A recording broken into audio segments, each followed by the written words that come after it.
Away from their families and their homes, they spend their lives behind bars.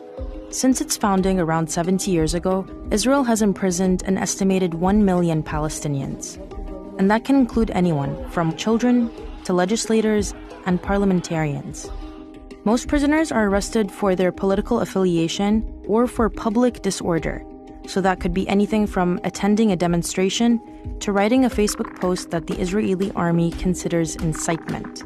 Today, 5,800 Palestinians languish in Israeli prisons, including over 60 women, 270 children, 20 journalists, and 530 Palestinians sentenced to life. So how did they get there?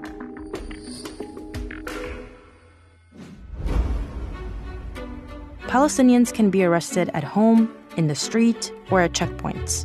And it's done in one of a few ways. The first is through the Mustaribin, an elite Israeli unit trained to look and speak like Palestinians. They put on disguises, go into densely populated areas in the West Bank unnoticed, and pick up unsuspecting Palestinians. Another more common way is night raids. That's when soldiers storm Palestinian homes in the middle of the night with no prior warning.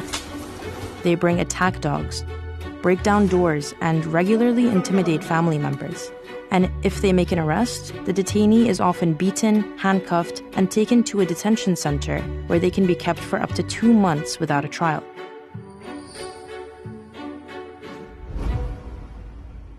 Under Israeli law, the interrogation stage can last months, and prisoners can be denied lawyer visits for 2 months. During interrogation, many prisoners report physical and psychological torture. They can be sleep-deprived, beaten, and tied in stress positions for hours on end. Since 1967, more than 70 prisoners have died during the process. And in between interrogations, prisoners are waiting for their trial and an official jail sentence. That's if they're not placed in administrative detention. Prisoners in administrative detention can be held for up to 6 months without being charged or given a trial. These prisoners are considered a security threat based on secret information that the prisoner has no access to, and their detention can be renewed and extended indefinitely. Since its occupation of the West Bank and the Gaza Strip in 1967, Israel has held more than 50,000 Palestinians in administrative detention. Today, there are over 440 Palestinians waiting to be charged. Prisoners are kept in one of 24 prisons and detention centers inside Israel, regardless of where they were arrested. And keeping prisoners from an occupied land in prisons outside that land is illegal. And that's not all prisoners deal with.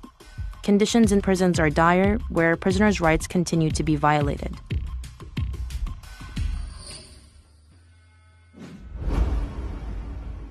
Since 1968, many prisoners have staged hunger strikes protesting against administrative detention, the prevalence of solitary confinement, and for better conditions in general.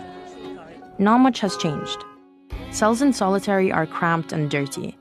Detainees can normally be kept there for 2 weeks, but the courts can extend that to 6 months or even indefinitely.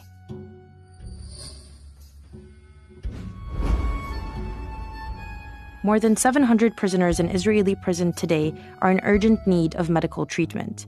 Instead of the medication or treatments they need, prisoners are given painkillers.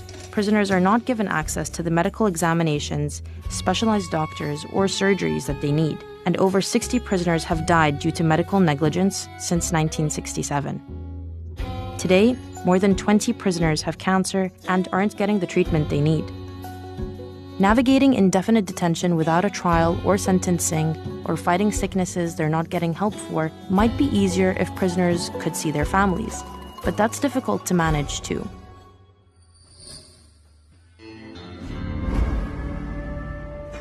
Only immediate family members are allowed to visit prisoners, and even then, they have to apply for visitor permits through the Red Cross. Technically, prisoners from the West Bank are allowed visits every 2 weeks, while prisoners from Gaza are allowed visits once every 2 months. But a lot of these requests get denied for unexplained security reasons. If the permit does get cleared, the visiting family member's day requires waking up at dawn, driving for hours, and passing through several military checkpoints, all of which can take an entire day, all for a visit that lasts 45 minutes. And that's the best-case scenario. Some family members will have their permits approved and make the long journey, only to be denied entry once they get there. Prison security can turn visitors away once they've arrived, citing anything from inappropriate clothing to an unexplained security issue. Prisoners with short sentences can look forward to reuniting with their families once they're out.